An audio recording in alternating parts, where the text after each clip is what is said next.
Queria cumprimentar ao nosso presidente da Comissão de Direitos Humanos e Legislação Participativa, senador Paulo Paim, e em nome da Abramet, em nome do presidente José Montal, que por problemas de saúde não pôde comparecer, queria agradecer por essa providência tomada pela comissão através do senador, que é uma preocupação muito grande com uma das principais causas de morte no Brasil, que é o acidente de trânsito.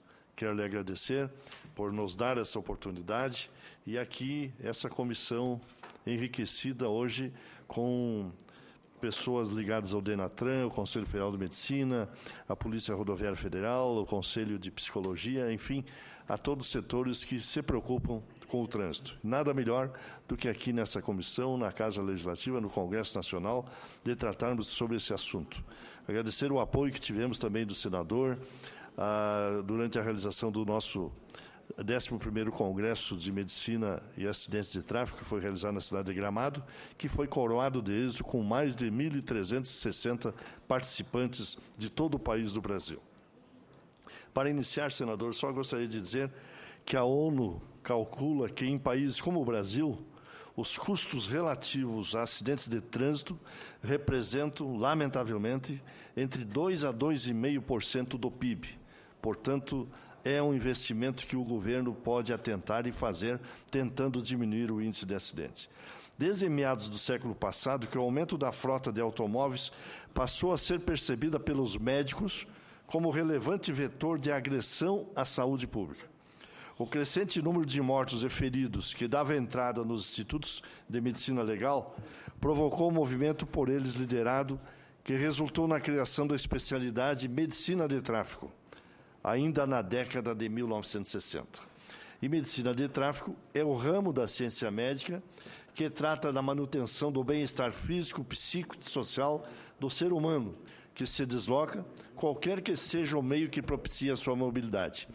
Estuda as causas do acidente de tráfego a fim de preveni-lo ou mitigar suas consequências, além de contribuir com subsídios técnicos para a elaboração do ordenamento legal e modificação do comportamento do usuário do sistema de circulação viária. Aqui estamos acompanhados também pelo diretor, Dr. Dirceu Rodrigues Alves, e também pelo presidente da Abramet do Rio Grande do Sul, Dr. Trajano Henke. Como a maioria das grandes inovações tecnológicas, a humanidade paga um elevado preço pela introdução do automóvel como instrumento hoje indispensável para a mobilidade. Os acidentes, que nada têm de acidentais, como veremos, têm enorme potencial agressivo e de grande letalidade, por gerar grande quantidade de energia, massa vezes velocidade ao quadrado, impossível de ser absorvida sem danos pelo homem. Pelo caráter de novidade, esses bólidos têm existência relativamente recente, cerca de 130 anos, e estamos evolutivamente despreparados para tais eventos. Hoje, responsáveis por quase 1.200.000 mortes a cada ano, sendo o nosso país mais de 42 mil mortes por ano, segundo dados do DataSUS, o que representa índice de mortalidade superior a 23 mortes para cada 100 mil habitantes por ano, o que caracteriza uma verdadeira catástrofe epidemiológica, meu senador.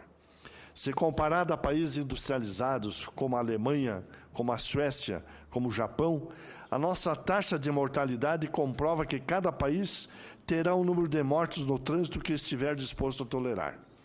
Hoje sabemos que os denominados acidentes de trânsito nada têm de acidentais, resultam de uma sucessão de falhas, quase todas ligadas ao fator humano.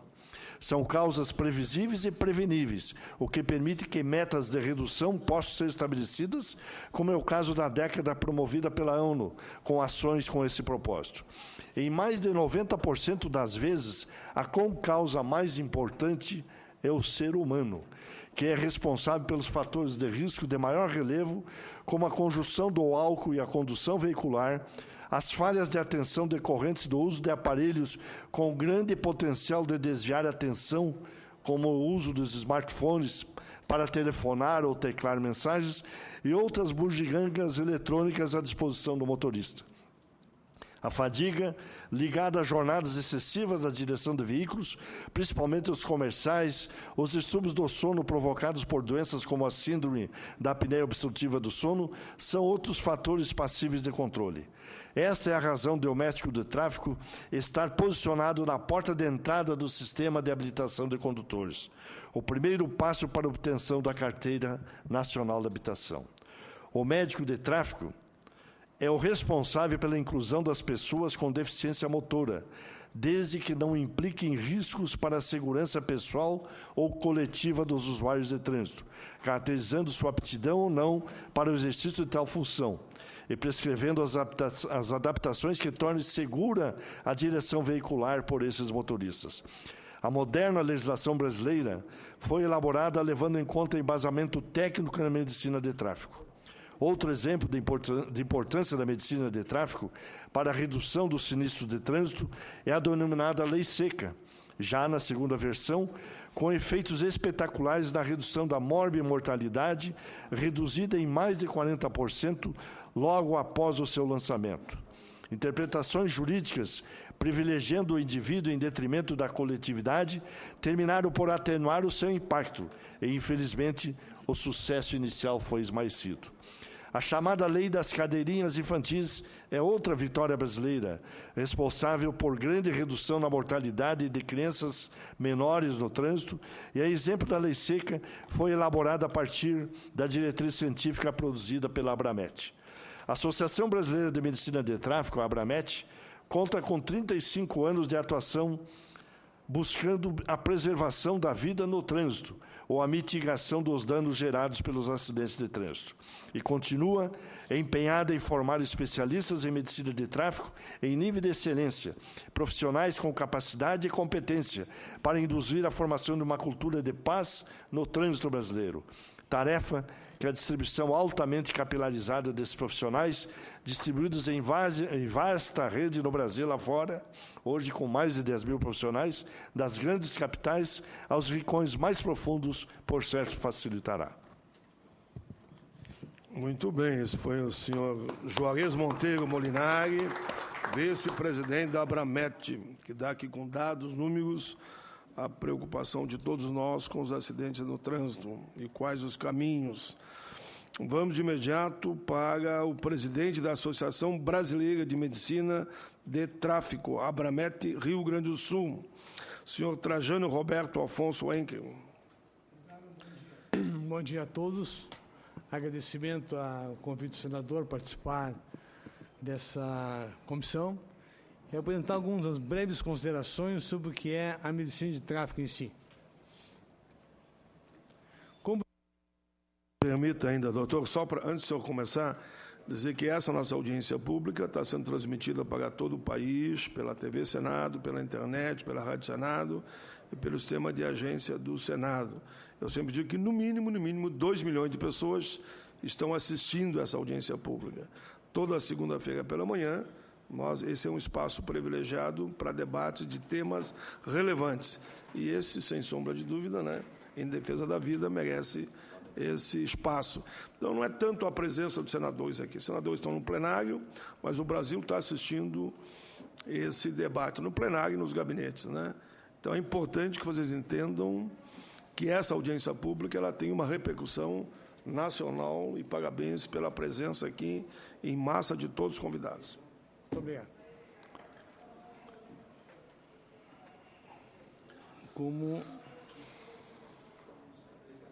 Bom, o principal princípio básico que norteia o acidente de trânsito no Brasil e no mundo é este princípio, é uma ética social ameaçada por uma moral altamente individualista. Quer dizer, o homem em benefício de si próprio em detrimento do seu companheiro, do seu amigo, do seu irmão, também prega e faz algumas infrações delituosas que prejudicam o centro social. Por ética, temos o conjunto de valores que determinam na realidade o comportamento social em relação à vida em sociedade ou para a transformação dessa. Ela vai moldar a presença na polis, ou seja, nas cidades. Princípios de ética social. princípios de ética social são de suma importância, pois eles são fundamentos e parâmetros. Ética social do indivíduo em sociedade, comportamento da organização de todos os níveis, a natureza e as dimensões dessa ética. 6 princípios básicos que devemos cumprir. São 6 princípios básicos de ética social, na qual a medicina do tráfico se preocupa muito com isso. Dignidade da pessoa, direito de trabalho, primazia do trabalho, direito de propriedade, primazia do bem comum, solidariedade. O último item me parece muito importante a abordagem, porque resume praticamente o contexto do Ocidente. A subsidiariedade é o respeito aos círculos concêntricos de ação e autonomia dos quais o centro é o próprio ser humano, ou seja, eu em relação ao detrimento dos meus comuns que eu participo socialmente e compartilham comigo isso do trânsito. O que o médico de medicina faz, o doutor Juarez acabou de citar, nós vamos pulá-la e vamos direto para as finalidades. Tem como finalidade permitir que indivíduos normais ou com patologias médicas compensadas tenham o direito de receber a delegação do Estado para exercer o direito de direção veicular segura, fazendo assim cumprir a ética social a qual foi descrita acima. Esta é a função do médico de tráfico. E é isso. Obrigado. Muito bem.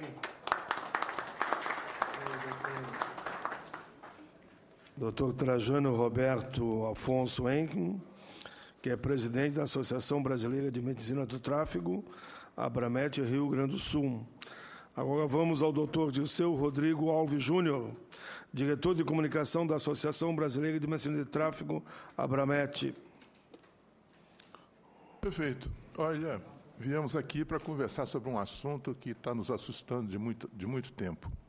Como disse o Dr. Juarez Molinari, na década de 60, médicos e legistas se preocuparam muito com o número de mortos que estavam entrando em seus institutos de medicina legal. E isso gerou, no exterior, uma discussão num congresso internacional mostrando que precisava ser feita alguma coisa com o intuito de reduzir esses acidentes absurdos, essas mortes absurdas que aconteciam. Isso, década de 60. Evoluímos aí, já estamos em outra década, em outro século, e a coisa vem a piorar e muito. Nós estamos aí com uma média de 56 mil mortes ano, com mais de 300 mil sequelados ou incapacitados definitivamente para a atividade profissional num período de um ano, né, desse último ano. E ainda a gente vem sabendo de todas as necessidades que a Abramet, que a sociedade, que os governantes, né, as organizações governamentais ligadas ao trânsito, todos não desconhecem os problemas que são básicos, já são conhecidos desde 60. E nós estamos aí a perguntar por que aumentam os acidentes. E as justificativas são claras, né? Nós temos no Código Brasileiro de Trânsito, desde 1997, se não me engano, a educação de trânsito prevista num artigo que determina que a criança de tenra idade até o 3º grau deverá ter a educação de trânsito. O objetivo, mudar a cultura sobre mobilidade humana, com relação ao pedestre, ciclista, motociclista, caminhoneiro, todos que estão se movimentando precisam ser educados. E essa educação vai chegar aos 18 anos de uma maneira totalmente diferente do que nós temos hoje. Hoje o que temos? O menino aos 18 anos quer tirar a Carteira Nacional de Habilitação, empolgado com a liberdade que vai ter para dirigir um veículo, desenvolver velocidade, tomar o vento na cara, como eles dizem. Quer dizer, uma situação totalmente incompatível com a nossa realidade. E nós precisamos conter isso.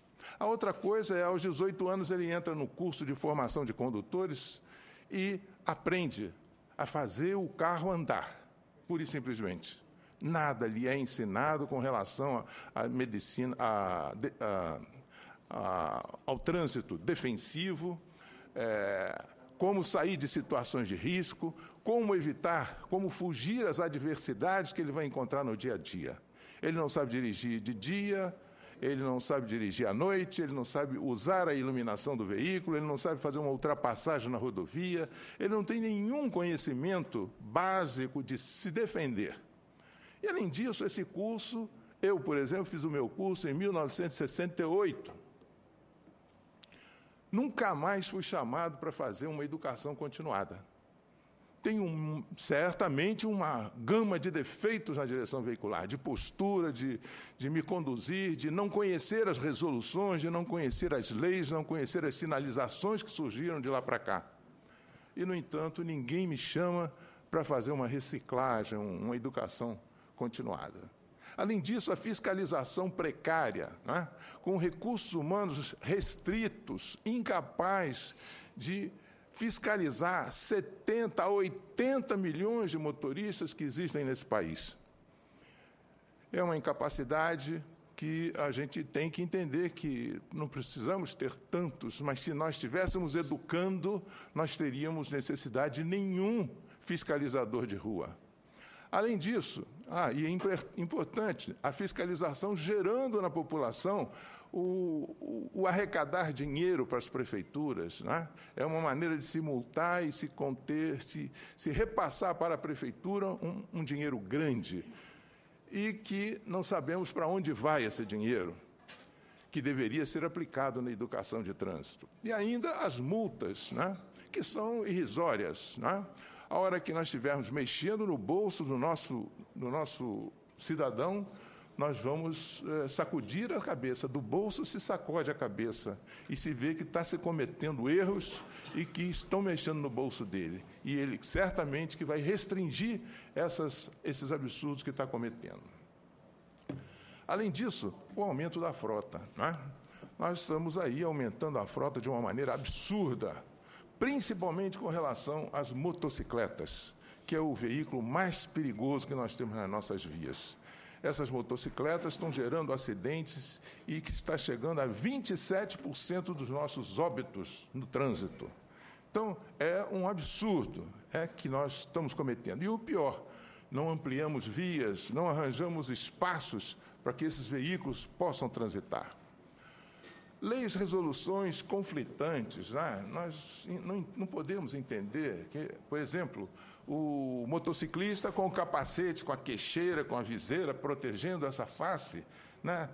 Mudem isso, tirem a viseira, tirem o protetor da mandíbula e o sujeito pode andar na rua. Uma pedrinha de 10 gramas que é levantada num pneu que vai à frente, vai bater nesse rosto com um peso 28 vezes maior, produzindo afundamento dos ossos da face, fratura de nariz, fratura de mandíbula, problemas da arcada dentária, quer dizer, coisas que não são compatíveis, que não são cabíveis, porque sabemos que o perigo, o risco está presente e precisamos reduzir esse risco usando equipamentos realmente eficientes.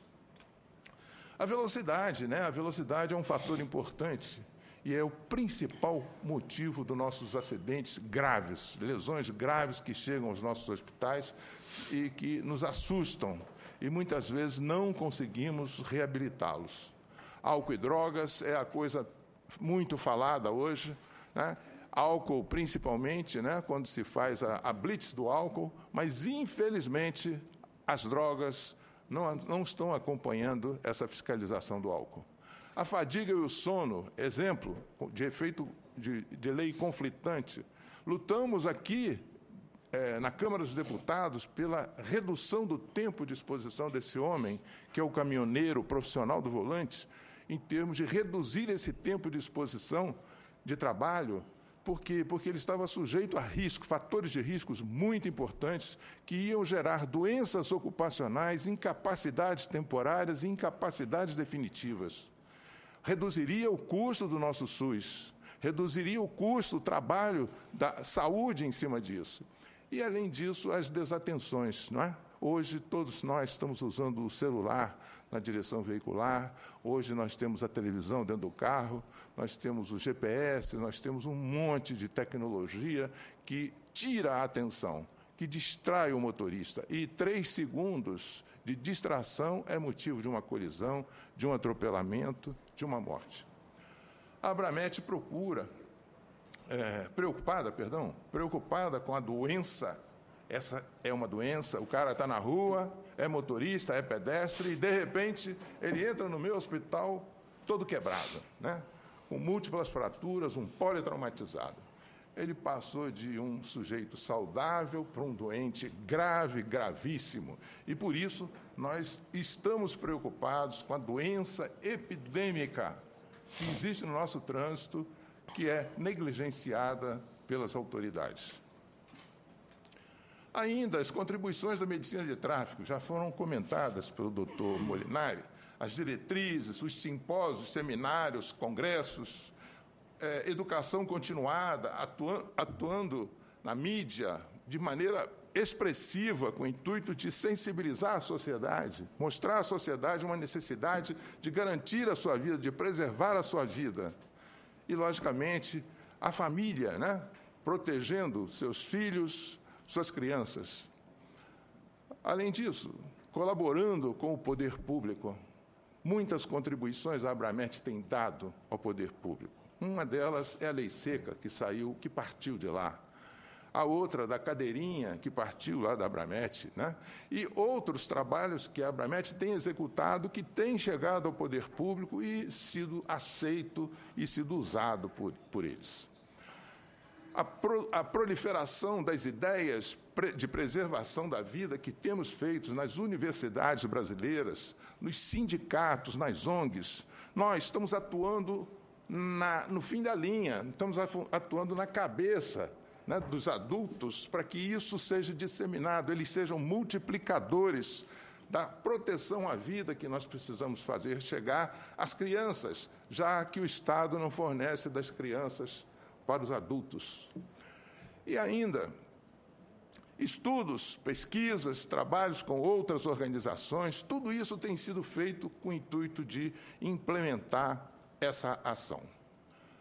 Mudar comportamento, atitudes, cultura da mobilidade é a necessidade maior. Eu acho que é por aí que nós vamos conseguir resolver o problema do trânsito brasileiro e atingir aquilo que a Organização das Nações Unidas determina, né? Que é a redução de 50% das mortes na nossa década de 2011 a 2020. É necessária uma vacina, né? O Ministério da Saúde, preocupado com a dengue, que é uma doença endêmica no Brasil, atua treina pequenas equipes que vão de porta em porta, de caixa d'água em caixa d'água, com o intuito de conter a proliferação ou atuar no berçário da larva, combater o mosquito adulto, para que a doença reduza-se o número de mortes causadas por essa doença. No último ano, 3 milhões de pessoas, mais de 3 milhões de pessoas tiveram a dengue, mas morreram 800. Um trabalho espantoso do Ministério da Saúde em termos de preservação da vida. No entanto, no Ministério das Cidades, nós não temos o mesmo trabalho, que é de constituir equipes e irmos de esquina em esquina, de local dos acidentes e fazer a prevenção, fazer uma perícia do local com o intuito de fazer essa profilaxia, tirar do local os fatores de risco, orientar os motoristas que transitam naquela área, chamar um engenheiro de trânsito que mobiliza, que mexe com aquele terreno que está irregular, criar situações realmente interessantes para manter a vida. Dentro dessa seringa tem que ter aí pelo menos 7 ministérios e mais uma coisa importantíssima que é a sociedade. Todos nós temos que participar, todos nós temos que estar ativos para que essa vacina erradique o problema que vivemos. Eu quero agradecer a atenção. Muito obrigado. Muito bem, doutor Dirceu Rodrigues Alves Júnior, diretor de comunicação da Associação Brasileira de Medicina de Tráfego, que na sua fala enfatizou a prevenção. Eu achei interessante, aliás, esse exemplo da vacina. Temos que ter uma vacina também contra o acidente. E aí a instrução, é formação, é reeducação para o tráfego, e aquilo que os senhores falaram, né? É a não bebida, é a não droga, é a responsabilidade, a fraternidade, a solidariedade, que muitas vezes eu já vi na minha frente, um bateu no outro, o outro desceu e enfiou a mão na cara do outro. Inclusive isso, né? Desrespeito total, além de bater, o culpado é que bateu no outro ainda. Falou ainda, deu uma pancada no outro, querer quebrar o carro. Vossa Excelência tem razão, essa audiência acho que é fundamental, que discute isso, a prevenção, para evitar que fatos como esses venham a acontecer. Por favor, agora, o Coordenador-Geral de Informatização e Estatística do Departamento Nacional de Trânsito, DENATRAN, senhor Antonioni Silva. Muito bom dia a todos. Senhor presidente, qualidade de representante do Dr. Alberto Angerame, diretor do DENATRAN, eu cumprimentar a todos aqui, inclusive até percebo que alguns colegas da luta diária, né, referente a trânsito, colegas da DPRF, Ministério da Saúde. Bem, para o DENATRAN, nós temos uma visão sobre a questão da evolução da gestão do trânsito, o que diz respeito principalmente à questão da segurança. Muito nos preocupa esse momento atual, esse grande número de acidentes, esse número absurdo que nós atingimos anualmente. O diretor do DENATRAN sempre enfatiza que, infelizmente, diariamente nós temos um Boeing caindo aqui em nosso país, com acidentados. E, com base nisso, nós temos a visão de que o trânsito, o bom condutor, ele deve ser formado desde a escola. Hoje nós temos uma realidade onde pessoas que nunca tiveram um mínimo de contato com um veículo automotor, num prazo de 3 a 4 meses, já estão com sua habilitação em mãos, livres para circular da forma que bem achar. Isso é um problema que nós verificamos, é um problema que nós lidamos diariamente. Atualmente, nós temos uma resolução que trata de todo o processo de habilitação, é uma resolução número 168, e essa resolução está sendo revista, principalmente na questão de motocicleta, que é um dos maiores problemas que nós temos hoje no trânsito. A motocicleta hoje, em alguns municípios, algumas cidades, o número de motocicletas já ultrapassou o número de automóveis, e isso acaba gerando um número absurdo de acidentados, de mortos, por conta desse meio de transporte, em que em muitas cidades se torna até a base de sustentação da cidade. Infelizmente, hoje temos algumas realidades onde a pessoa, com o mínimo de conhecimento de trânsito, já possui a sua motocicleta e está aí livre, trafegando, sem nenhum conhecimento do trânsito. Então, com isso, nós percebemos que a maioria dos acidentes, eles são causados por imperícia, imprudência,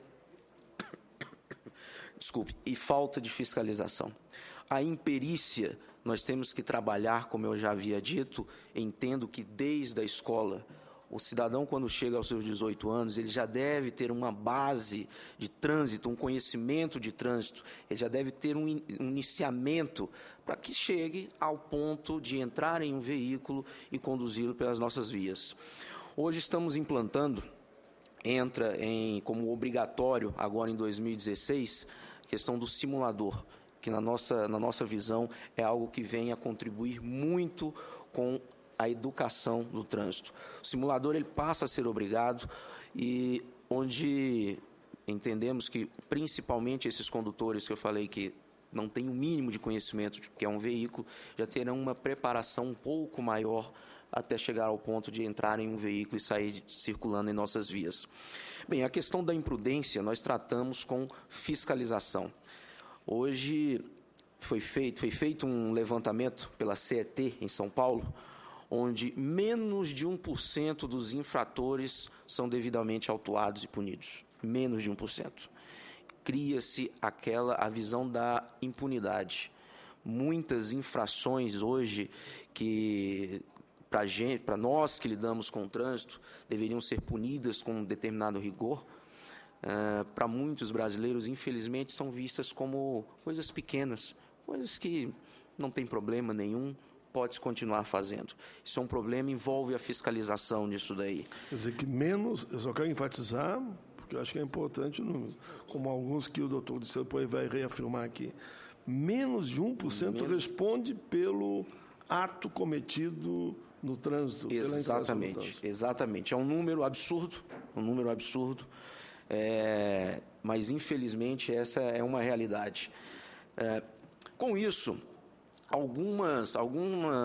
alguns procedimentos vêm sendo adotados pelo DENATRAN. Já falei aqui da questão da 168, resolução 168, que trata do processo de habilitação, está sendo revista com ênfase principalmente na questão da motocicleta.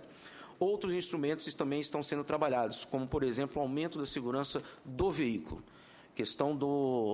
Há pouco tempo passou a ser obrigatório e foi um grande avanço para o nosso país, onde todo veículo ele deve ter, no mínimo, o ABS e o airbag. Infelizmente, nós viemos uma visão cultural onde o cidadão ele dava mais importância a um acessório para o veículo, a um vidro elétrico, um ar-condicionado, do que um ABS e um airbag. Hoje isso é obrigatório. Qualquer veículo hoje nacional ou importado, para ser comercializado em nosso país, deve possuir esses mecanismos de segurança. E estamos em vias de colocar como obrigatório mais um novo componente muito importante, que é o componente de... Ele faz um auxílio de estabilidade do veículo. Isso é visto normalmente em veículos de luxo, porém, no nosso país, se não me engano, não lido diretamente com o setor que trata do assunto, mas acredito que em 2018 já teremos esse equipamento saindo de fábrica. Vai ser um grande avanço que nós teremos, isso com certeza.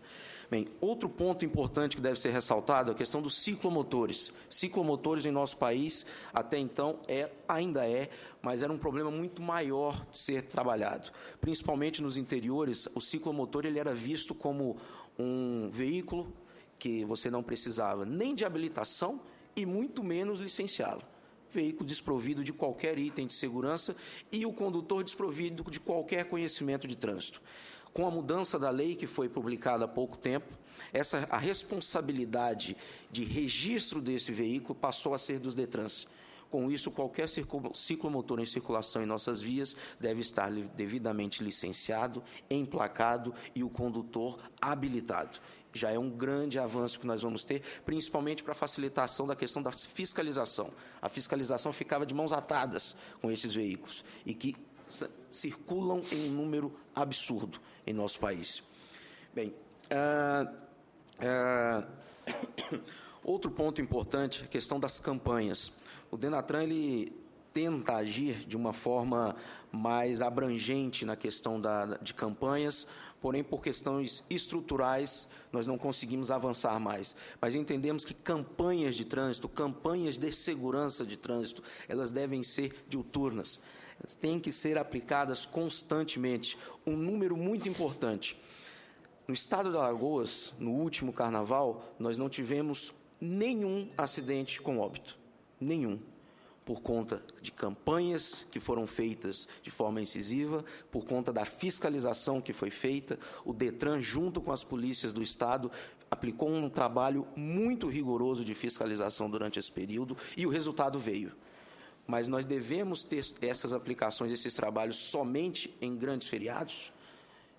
Tem que ser constante. Isso acaba atingindo diretamente o número de óbitos. E o que o Estado de Alagoas fez é algo de ser aplaudido. Ter um feriado desse nível e nenhum óbito. Então, com isso, eu quero colocar que há preocupação do DENATRAN com a atual situação no trânsito hoje. Entendemos que existe um grande trabalho ainda a ser executado, porém a nossa visão é que sem a educação necessária, sem a fiscalização necessária, sem um trabalho de engenharia feito com muito estudo, nós não vamos conseguir atingir uma diminuição desse número, que é o nosso objetivo, diminuir o número de acidentados no nosso país. Nós não podemos continuar tendo, como eu falei aqui no início do meu discurso, um Boeing se acidentando diariamente no nosso país. Essa é a minha fala.